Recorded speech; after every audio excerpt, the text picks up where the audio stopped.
Assalamualaikum warahmatullahi wabarakatuh. Sebelumnya perkenalkan nama saya Zaki Aksak Wabila, NIM 148 25059.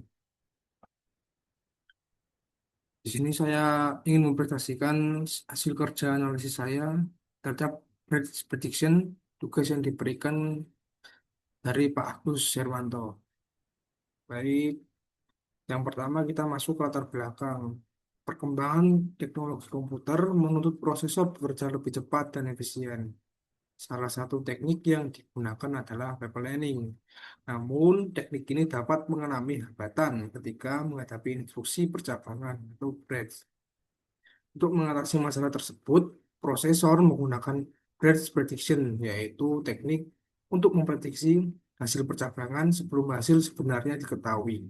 Dengan adanya breadth prediction, kinerja prosesor dapat ditingkatkan karena mengurangi waktu tunggu dan menjaga aliran instruksi tetap berjalan dengan optimal. Tujuannya ada empat, yaitu menjelaskan pengertian breadth prediction, yang kedua memahami fungsi breadth prediction pada prosesor, yang ketiga menjelaskan cara diagram 2 bit breadth prediction, yang terakhir yang keempat mengetahui manfaat breadth prediction dalam meningkatkan kinerja CPU.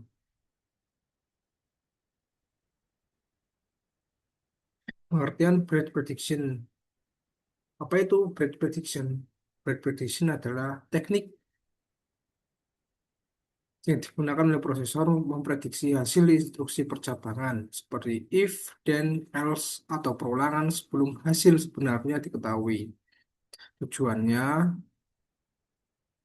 yang pertama, mengurangi waktu tunggu prosesor.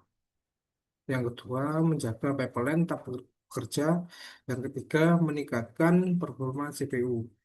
Ini yang pertama artinya ketika bayangkan sebuah prosesor itu adalah pengemudi yang sampai di persimpangan jalan. Maka pengemudi tersebut harus menentukan arah di mana perjalanan akan menjadi lebih lambat. Bridge prediction membantu prosesor menebak arah yang kemungkinan akan dipilih sehingga prosesor dapat melanjutkan banyak pekerjaan tanpa menunggu. Yang kedua, menjaga pipeline tetap kerja. Pipeline diibaratkan seperti jalur perakitan di pabrik. Setiap setiap jalur memiliki tugasnya masing-masing secara berurutan. Jika ada bagian yang berhenti karena menunggu keputusan percabangan, maka bagian lainnya juga akan ikut melambat. Prosesor tetap akan mengisi pipeline dengan instruksi berikut sehingga proses kerja tetap lancar. Meningkatkan performa CPU ini yang ketiga karena waktu tunggu berkurang dan pipeline tetap aktif, prosesor dapat menyelesaikan lebih banyak instruksi dalam waktu yang sama. Mengapa ini diperlukan? Ketika CPU menemukan instruksi, jika if nilai lebih dari 70, CPU harus menentukan taken kondisi benar atau not taken kondisi salah. Jika CPU menunggu hasilnya, pipeline akan berhenti sementara atau mengalami stall. Dalam sistem pipelining, beberapa instruksi yang diproses secara bersamaan. Ketika ini terjadi suatu percabangan, CPU harus menentukan jalur mana yang harus dieksekusi. Jika CPU menunggu hasil percabangan, maka pipeline akan terlambat. Oleh karena itu digunakan bridge prediction. Ini penjelasan taken dan not taken ya. Jika 10 lebih dari 5, maka hasilnya akan true, berarti taken. Dan sebaliknya, jika 5 lebih dari 10, hasilnya akan salah, false, berarti not taken. Yang ini berarti taken, berarti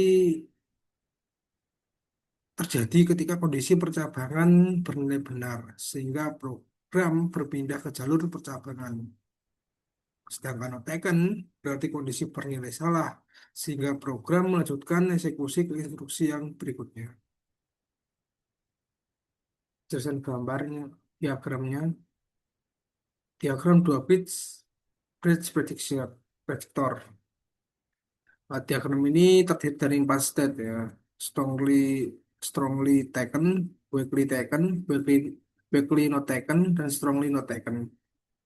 Cara kerjanya adalah jika hasil sama dengan taken, state bergerak ke arah kiri. Jika hasil not taken, state akan bergerak ke arah kanan.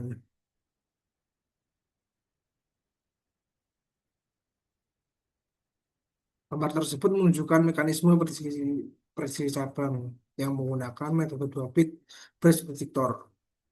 Sistem ini dapat memiliki empat keadaan yang menunjukkan keyakinan prosesor terhadap hasil percabangan. Step pertama dan kedua, strongly taken dan weakly taken. Yang pertama, strongly taken sangat yakin bridge akan taken. Yang kedua, jika hasil tetap taken, tetap di state ini. Jika weakly taken masih memprediksi taken, jika salah prediksi maka akan berpindah ke weakly not taken. Pada gambar di atas, diagram menunjukkan dua state yang memprediksi taken. State pertama menunjukkan keyakinan yang sangat kuat bahwa bridge akan terjadi, sedangkan state kedua menunjukkan keyakinan yang lemah. State ketiga dan keempat, weakly not taken dan strongly not taken. Yang pertama, weakly not taken memulai cenderung memprediksi not taken. Yang strongly not taken sangat yakin bridge tidak terjadi. Pada bagian di bawah diagram terdapat dua state yang memprediksi not taken yang jika hasilnya aktual terus menunjukkan not taken. Maka sistem akan berpindah menuju strongly not taken.